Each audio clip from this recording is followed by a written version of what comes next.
Chapter 11. Chasing, Chasing, Chasing. The entrance for invited guests ended in the reception hall, and everyone was in their seats. Tenchi and his party entered when the venue became dark, but there were several others. The entrance was set up so the others couldn't make out each other's faces as they went to their seats. A spotlight shone on Eri. Everyone, thank you very much for your time today. Without further delay, let's proceed with the wedding of the Yamada family, the Masaki Jurai family, the Konak family, the Balta family, and the Melmoss family.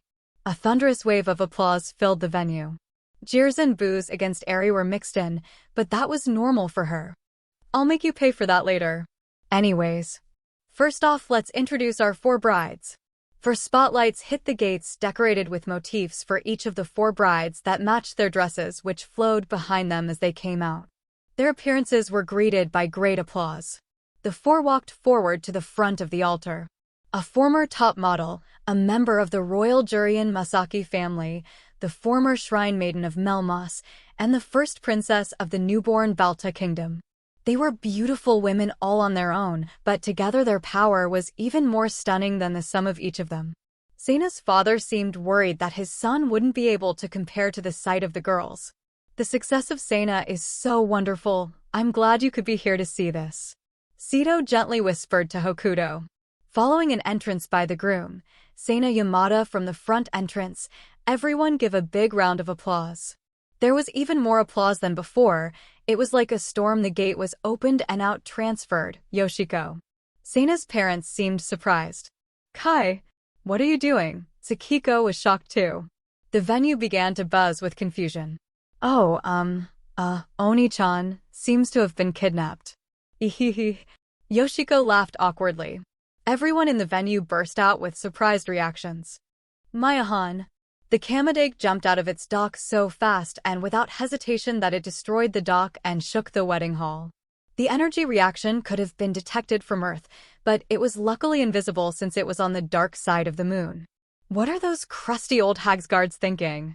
On the Kamedake's bridge, the Fuku clones and Kariko's girls were wearing their wedding dresses as they stared at the Hakuren's girls' ship on the main monitor's radar as if they were their lifelong enemies.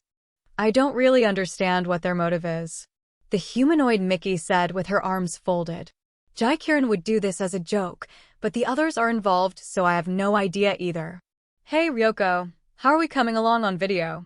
Just a moment, please. She tinkered with the display for a moment. We have video. The ship was displayed on the screen.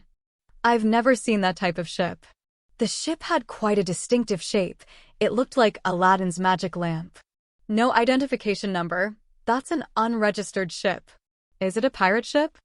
I've never seen a ship of such a shape. Ryoko said, continuing to fiddle with the control panel. Database search complete. It's most likely a ship belonging to the Renza Federation. What do they want him for? Why would someone from Renza want to kidnap Seina? Zia and V obviously. Mickey and Kariko both said. They looked at each other in agreement. The bridge of Hakuren's ship was like the bedroom of the Maharaja or the Sultan's residence. The operator's seat was a huge bed. Just like with the royal ships, it didn't seem at all like the bridge of a ship. I'm really sorry that we have hidden our identities from you until now. In fact, we are spies who came from the Renza Federation. Seina was laid down in Hakuren's bed as if he had been kidnapped. Before him, Hakuren kneeled over him and hung her head low in shame. Why? Our federation, Renza, was being overrun with pirates. Seina-sama, your power was able to destroy the Daruma Guild in a short period of time. We are in awe. Please lend us that power too. Can you get off of me soon? Oh, why? Seina cried silently. Just like with Jaikirin's embrace, there were certain things that just caused any normal healthy boy to experience the condition he was experiencing. Oh no. We're being followed by the Kamedake. This is bad, Karen announced. The Kamedake was displayed on the monitor. Swearin, aren't you going to attack? Our enemy is the Kamedake. That would be suicide. Damn it. Even though we're in our most advanced ship, we won't be able to scratch it. Karen ground her teeth. Can we run away? In the wedding reception hall, everyone was watching the live commentary and video feed from the Kamedake's bridge. The staff brought out a strong liqueur to everyone that was supposed to be reserved for after the wedding, and thus everyone watching was getting very drunk, very fast. Don't those girls ever get tired of this? Kamachi drank a glass of wine with one hand, as the kamedake reflected on the monitor. He's quite troublesome indeed. Sirio approached Kamachi as her waiter and poured wine in her empty glass. You're looking the same as ever. What are you doing here? This event is being staffed by the Tennan conglomerate. So, you're waiting on the patrons personally? Kamachi was suddenly handed a small bouquet from Sirio, and she looked up at Sirio bewildered. It will be your birthday tomorrow, right? I know this is a little early, but here is a present. What? How did you know it was my birthday? Kamachi looked away in embarrassment and was playing with the flowers with her fingers. Once I became your boss, I had control of all of the data of my subordinates. My birthday hasn't been celebrated by anyone for many years. This is something else. I'm glad. I'm embarrassed. Kamachi was blushing and shy. Sirio adjusted his tie and pulled up the seat next to him and sat next to Kamachi. Well, today I have finished my work. I guess I better sit and watch my poor student's predicament. Sorry I ever called you a bad teacher. Kamachi smiled. Sirio poured them some more wine. Here's to hoping they have a fortunate future. Ching. They smiled together as they touched their glasses together. Oh haha. That Sena guy is still a hoot. I don't think I've ever laughed this much. Ryoko said as she picked up some wine from a waiter and drank it delicately. Ryoko, it's not something to laugh at. Washa-chan, can you do something? Tenchi was looking at Washu with a confused face. Kariko and the rest are chasing him, don't worry. But what about Sena? Oh, well, if you're worried about that, why don't we make this a simultaneous live broadcast? Along with the kamedake bridge on the large screen, the bridge of Hakuren's spacecraft was displayed through the Philosopher's Stone Washu had given Sena. Oh! The crowd of the venue was in awe at the sight of Hakuren's girls and Sena. So, Tenchi, is this good enough? Let's watch the situation for a while longer.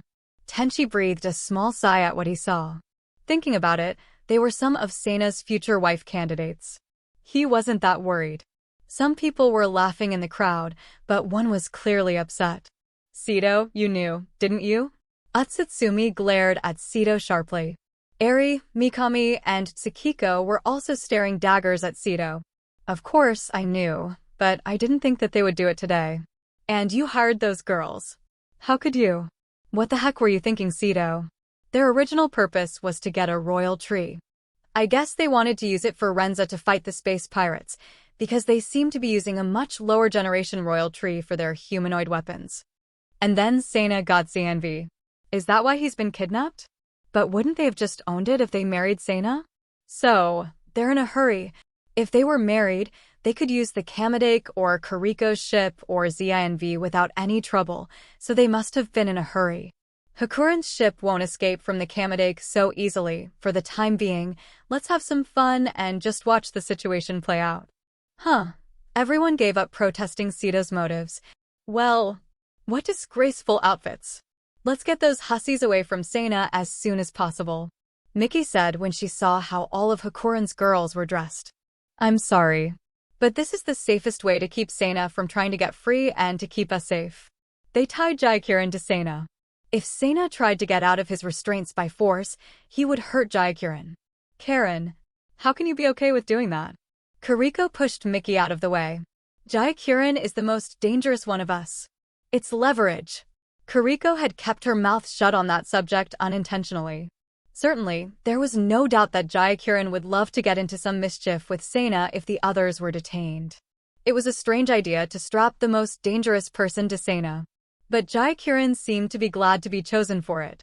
Of course, it worried Kariko in another sense. Ho ho ho, this is getting interesting. Mikami smiled. Return Sena before this gets out of hand, said Miki, who was pushed away earlier.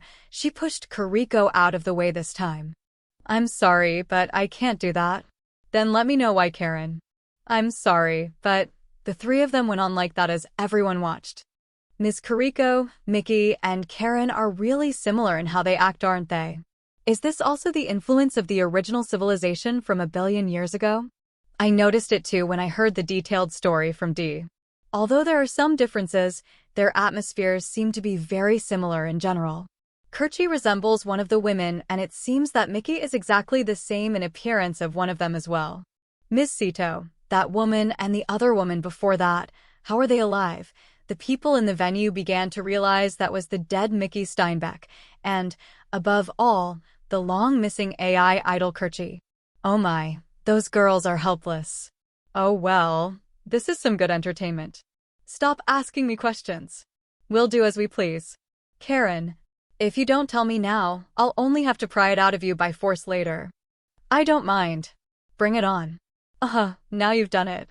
I'll show you. Stop. You're being too aggressive. Amain said. But Professor Amain. If this goes on, Mickey said. Mickey, you're also a graduate of the GP like me, so you know this is not the way to negotiate. How to negotiate? But how? They're totally unwilling to do that. I didn't want to have to play this card, but you four have made me. Amain suddenly brought Akka up to the screen. Come on, Akka, go. Karen, please return the brave man.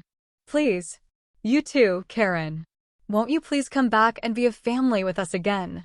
Akka appealed to the girls with tearful eyes. Apart from being instructed by Amain to say something, she was being completely genuine in saying that she wanted Karen to come back as well as Sana. Yua. Karen seemed unnerved. Behind her, Hakurin, Suerin, and Jaikirin seemed to be unnerved as well. Ho-ho, persuasion by appealing to their family dynamic is quite a basic tactic, isn't it? Even so, Akka's technique is quite fearsome and destructive in its power, isn't it? Sito was impressed. There seemed to be a lot of people who had broken out in tears all over the venue, and there were sounds of people blowing into their tissues coming from here and there. Ha ha ha. I'm not done yet. Amain next put Fuku on screen. Mia. Karen-sama, please. Tears fell from Fuku's and Akka's faces. Karen's attention was completely directed towards the Kabit and the WoW. They were too distracted to notice that the Kamadake was about to approach the range needed to use a tractor beam. We should put that tactic in the textbook. Even so, when Eri looked back, the staff from Reception had begun taking bets as to whether or not Hakurin would escape the Kamadake. I think that's a stupid bet personality.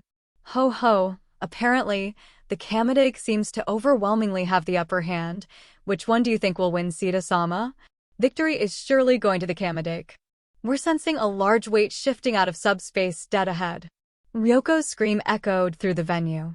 On second thought, I don't know just yet, Sita said as something appeared on the monitor in front of the Kamadake. Reception. What came out of the jump-out was the planetary-scale ship Reception, which was also the mothership of those who operated the wedding venue. Why is the Reception here? Perhaps the girls came here from Renza on that ship. I see. In that ship, they're free to go back and forth between Renza and the Galactic Federation. Smuggling would be easy, and they could forge their proof of identity too. We can't let them get on there and let this get out of hand. Ryoko and others were confused, but Kariko and Miki understood Hakurin's intentions as much as they possibly could. We can't let them dock in Reception. They will try to do a super spatial jump, and if they do that, we will never see them again. It'll try to escape as soon as it collects Karen's ship.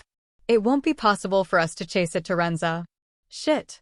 The tractor beam is out of range. We're not going to make it in time. We can't let them get away. We can do this. Everyone go. Miki struck her fist into the console. Roger. Mayan. Fuku cried in response to Miki's speech. Miki, Kirchi, and Dee also changed to their Kabit forms and sent the ship into overdrive. Hakurin's ship entered the inner perimeter of the Reception's shields. However, as the massive ship powered up its shields, the Kamadake teleported inside just before the moment when they went up. Did it teleport? How? Mikami looked towards Sito as if asking for an answer. The Kamadake has ZNB too. Indeed, even if there is no fusion, if D is available for support, they can link with it and use its power. The next thing everyone saw was Reception as it made a super space jump and disappeared. Gee, I wonder where it went. Ho ho ho. Should we let it go? What else can we do? The Reception has complete extraterritoriality. There's nothing we can do, but Recepshi will treat the Kamedake as they would any other customer, so maybe we can just make do for a while with Sana absent. But Sito, what about the wedding? Utsutsumi, who kept silent until then, stared at Sito.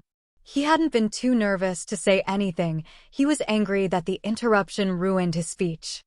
I think they should go on their honeymoon in the meantime. Besides, everyone seems to have enjoyed it. Humph. Utsutsumi did not say anything further, but he had a drink instead because now he was nervous. Well, we might as well not let it go to waste, since we have so many powerful people here.